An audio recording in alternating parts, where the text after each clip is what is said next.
Good morning, Monday the 8th of June. Aren't we just flying? We're flying through the calendar. The days are just disappearing. Anyway, feeling grateful to be up here this morning and get to see this again. Good morning, Carol. Hope you're well. Beautiful, beautiful morning. Birds are out. Where else went to walk? Morning, Karen.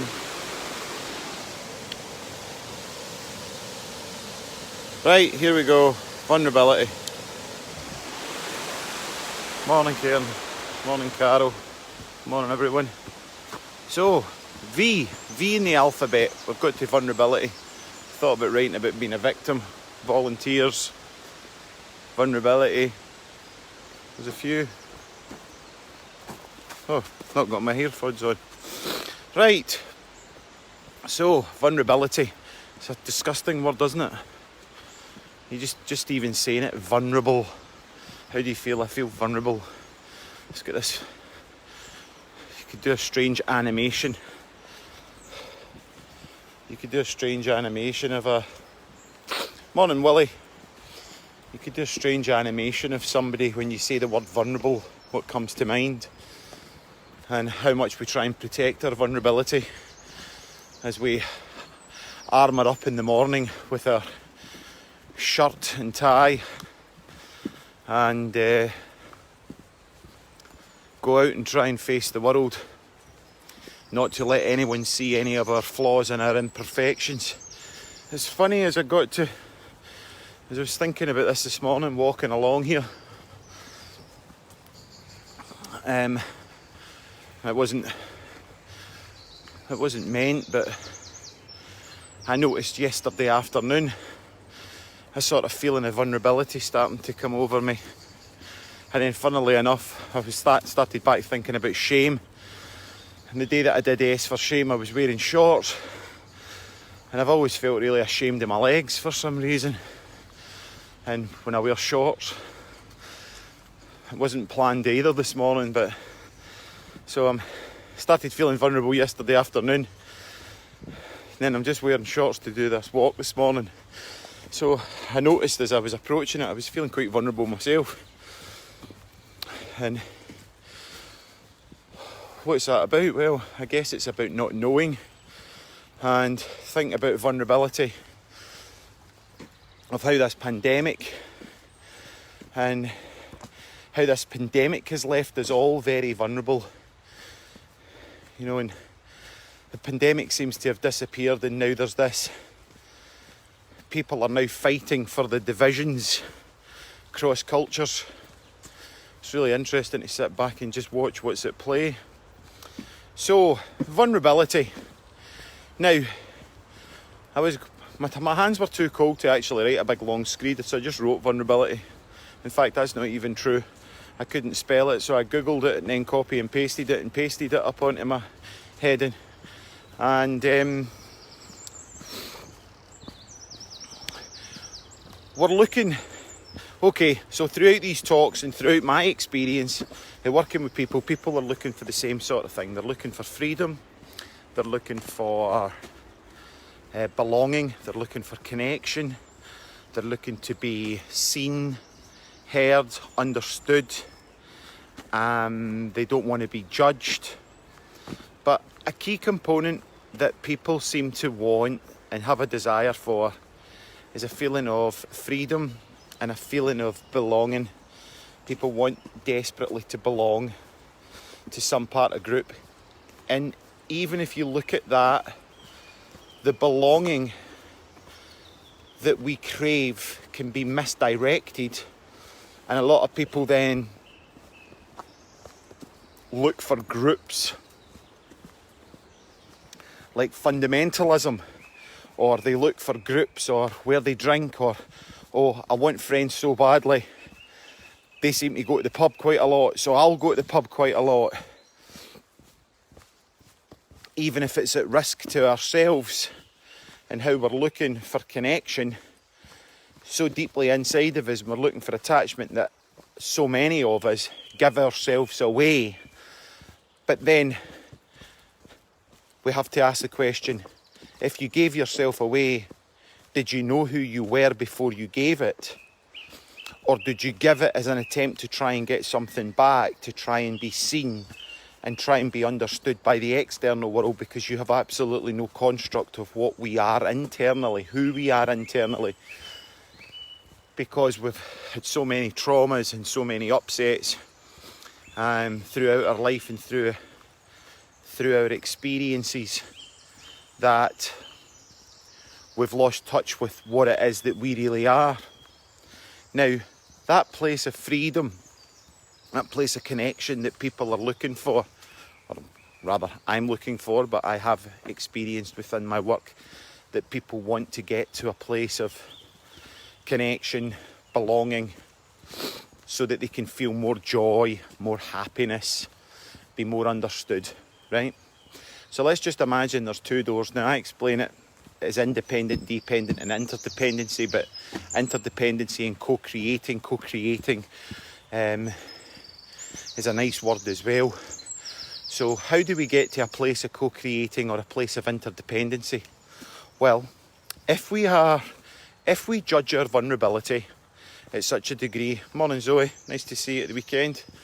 If we judge our vulnerability, we judge that place inside of ourselves, then what we do is we armour up, we suit up, and we put on this protection mechanism, which is usually perfectionism, and we're showing the world this false self, if you like. We present this false self to the world that we're all right.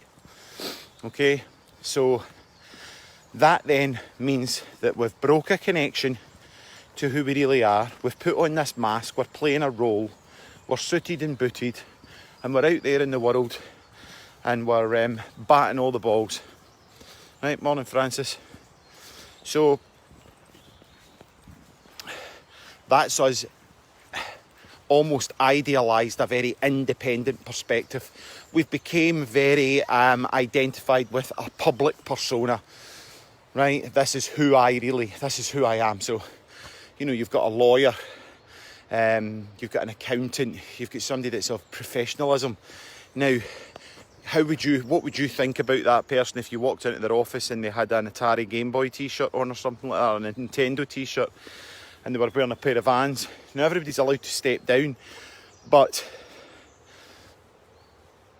we just wouldn't get a feeling that that's the person that we want to be looking after our legal affairs or our books or our accounts or doing our tax returns, is it? Right? So many people lose sight of who they are and become very identified with this public persona. Okay? They become identified with this public persona. They lose sight of themselves. They lose sight of any essence, of any joy, of any creativity. And they become fiercely independent. They put perfectionism high. Got to get it right. You know, got to get this finished. Right? And they're identified with this role. So you've got that side. Then you've got the opposite side of it, which is underneath that, which is shame. It's being run, that personality's being run by fear. It's being run by disconnection, right? And there's a massive amount of shame underneath there. So then you look to, okay, we want a world of co-creation, a world of interdependency, and we want to go back to that metaphorical Garden of Eden. Okay, so then at the other side, you've got the person that's able to be with vulnerability. Now, the paradox with vulnerability is, if you remember back a few I spoke about, I see myself from the inside out, but I see you from the outside in. So the paradox with vulnerability is that when I'm looking at you from the outside then in, and you're sharing your vulnerability with me, I see that as courageous, I see that as powerful, I see that as amazing, right? Whereas when I feel vulnerable, I see it as weakness. So the paradox with vulnerability is we're caught in a trap that I see myself from the inside out, but I see you from the outside in. So when you're presenting to the world vulnerability and expressing from a place of vulnerability, vunerare, I think it comes from in Latin. It means to wound, vulnerability, right? So when I'm looking at you and you're being vulnerable, you're exposing your wounds, you're showing me who you are, I see that as courageous. Whereas when I get to feel this vulnerability that surfaced probably yesterday lunchtime actually, after I left the people down, after I left, there's a few who went down and swam in the Clyde yesterday afternoon, and when I left there and I came up the road, I started to feel a wee bit vulnerable, and then I was starting to feel a wee bit vulnerable now today. So to be honest, battering my way through these, yes, there's normal nerves, talking to a camera, who am I, who do you think you are, all that kind of West of Scotland stuff that comes up. And so I'm sort of feeling that, but when I feel that, for me, it doesn't feel courageous, it doesn't feel powerful, it feels really weak. I feel as if I've got a chink in my armour, me no like it, okay? So people that are able to be with vulnerability and have one hand in vulnerability and one hand in their boundaries, because in order to be with vulnerability, you have to have very clear boundaries. So what are boundaries? Well, we need to go back to B in the alphabet for that, but it's being able to say no, and it's having an understanding of what works for you and what doesn't work for you, what doesn't work for you. So it's okay for you to come to my wedding, it's okay for you to come to my party, it's okay for you to come to my house. It's not okay if you arrive smashed out your head, and it's not okay if you think it's alright to bring drugs into my house, right? So they're boundaries. So it's being able to have a sense of what works for you and what doesn't. Now, if then you rewind back to you're the person that has lost any sense of who you are, then if you've lost any sense of who you are, how is it okay for you to have boundaries? So, like recently, local guy set himself up as a coach, done a few bits and pieces. I was struggling with something, and I went along to see him. So, gives him his money, pays him his money, didn't sign any contract or anything like that. And I'm standing in Tesco's, and a guy walks up to me and he's like that, "Hey, how you doing?" I was like that, "Aye, I'm really well. Oh, I hear you're saying such and such and such and such for sessions." I'm like, "Excuse me?" Right? How dare you? Right? So that, okay, so then I become upset at that, right? Why am I upset at that? I'm upset at that, A, because he's broke trust, but B, because I went to some airy-fairy coach who's got about as much, Ralph's probably got more qualifications in obedience training than that guy's got, right? And I didn't sign a contract with him. First thing you do when you come to do any work with me, you sign a contract. I didn't have a contract. So who was I angry at? I was angry at myself. So had I had a sense of authority in who I was when I went into his place of work, right, I'd have went, "Where's my confidentiality agreement? Or where's your terms and conditions? Or where's my contract?" "Oh, I don't do contracts, you know, we're all just one here. You know, we're all just living in oneness. And let me just rant all over you about conspiracy theories and how, you know, the Q group's coming to get you, and then I'll throw you in some cold water." No, I'm not angry at the external, I'm angry at me. You go in to get a new car, you sit down with the chap, you're the one making the purchase, you're the one that's got the right to ask about warranty, what that looks like, how that's going to work, what that's going to be like, but we don't feel as if we've got enough sense of self and who we are in a place of authority to be able to ask those kind of questions. That's what I'm getting at. Now, that's having boundaries, because if you're able to have boundaries to that degree, then it becomes slightly easier to work with vulnerability and be able to be vulnerable. Now, there's phenomenal Beren Brown, she's doing some work in vulnerability. Friend gave me her book a number of years ago, Brave in the Wilderness. Fantastic stuff if you're interested in reading about vulnerability, but do we teach our children how to be vulnerable, or do we smack them in the leg? Or that was my generation, you smack them in the leg and tell them to man up and brave on with it. Now, people hide their vulnerability in many, many ways. They hide their vulnerability through intellectualness, through perfectionism, through the character that they portray to the world, that they're okay. And imagine the level of control that somebody needs in order to do that. Okay, so I'm beasting along here this morning, making good time. So there was a post on Facebook recently where somebody had posted up and they were talking about somebody with Buckfast, and they put up a picture of McCallum's and went, "This is how you do it." And I just thought, wow, you poor soul. I never thought idiot, I never thought anything wrong of that person. I just thought, what? Hiding behind your intellectual property where you think you are better than or different than, but you still have to show us what you're doing, that you're drinking a McCallum's 10-year-old. Well, believe me, when I drank whiskey, I wouldn't have seen a McCallum's 10-year-old in my road. Christ. But it's interesting to see how we all wear this armour to protect ourselves from one major component that we believe is a flaw, and that's vulnerability. Now, if you do want to get back to the garden, if you do want to get back to Eden, if you do want to live in a world of co-creation and interdependency, you do not enter that door, unfortunately, through the door of being independent and the door of being right or righteous.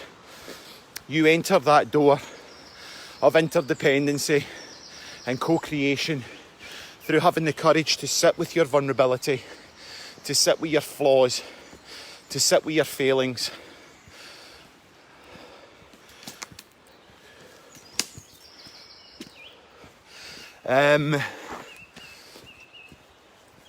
Sorry, Willie, I was reading your content there. So, if you want to get back to the garden, if you want to live in a place of interdependency with yourself, with your world, with your community, with your partner, a world of co-creation, a world where we can coexist with one another, vulnerability is something that really needs to be exposed. Even that sounds terrifying, doesn't it? Let's expose vulnerability. Well, that's our true sense. We're all vulnerable. We're so psychologically flawed and vulnerable. Look at these multi-billion pound companies such as Facebook, advertising companies, the plastic surgery industry, the beauty industry, the face cream industry. We are all so vulnerable that these multinational companies are only worth billions because of our vulnerability. They know that vulnerability and they expose it. So that's a wee bit on vulnerability, and we're rattling through towards the end of the alphabet on mental health, which I've really enjoyed. Don't know what I'm going to do for X, Y and Z. I actually thought, could I make another letter up? So I hope that's made some sense. Vulnerability. Let's start to look at vulnerability as a strength rather than a weakness. And before we can do that, we have to look at the paradox that when somebody is being vulnerable, as we said, I see me from the inside out, I see you from the outside in. So when you expose your vulnerability to me, I actually see courage. But when I'm feeling vulnerable myself, I feel really weak. I think that's a really key component to it. And it's learning how to be with those raw emotions. I mean, we can take a satellite into outer space, we can ride motorbikes that do 170 mile an hour, maybe that's just me. We can engineer and create great things, but there are very few people that are apt in sitting with and being with raw emotions, because it makes people feel very vulnerable. But they have a sense, and that's this pandemic. Originally, when, you know, the shirt and tie was taken off, the having to get into meetings, having to be part of the team. The persona that gave us so much validation in who we are started to get stripped away. How our needs were being met by simple interactions with people at checkouts, etc. That started to get taken away as we started to look at working from home, and it started to make us feel really vulnerable. Now, holding on to vulnerability, learning to hold its hand and walk with it, reaching out, that you might be turned down, you might be, what is vulnerability?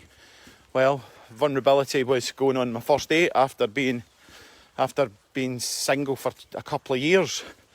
And in some way I really liked that, and in some way, looking back, I liked it. And in another way, how quickly you develop into a role of being in a relationship, and how we have all these roles for all these relationships that we're in. And it's like we're being pulled in all these different directions. We've got the working role, we've got the husband role, we've got the wife role, we've got the mother role, the father role, we've got the, and people that are terrified of being vulnerable, they have the right to be right, don't they? They're the righteous, and they blame others. They are great at blaming other people and blaming the outer world, rather than being able to take any accountability for their own part in this enneagram, if you like, of this fabric that we're all part of. We've all got a responsibility in it, and it's great how people want to blame other people for how they feel rather than what it really is that's going on. So have a great Monday, and it's been awesome walking through the alphabet with everybody. It's amazing. I didn't even think I could spell the alphabet. Get the alphabet out, and here we are at V.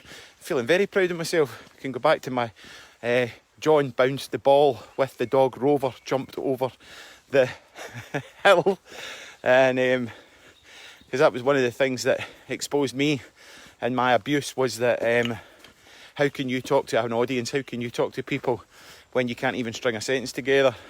Well, I'm heavily dyslexic, I can't punctuate, you ought to read a letter for me. My handwriting's fantastic, but I don't do punctuation marks or full stops.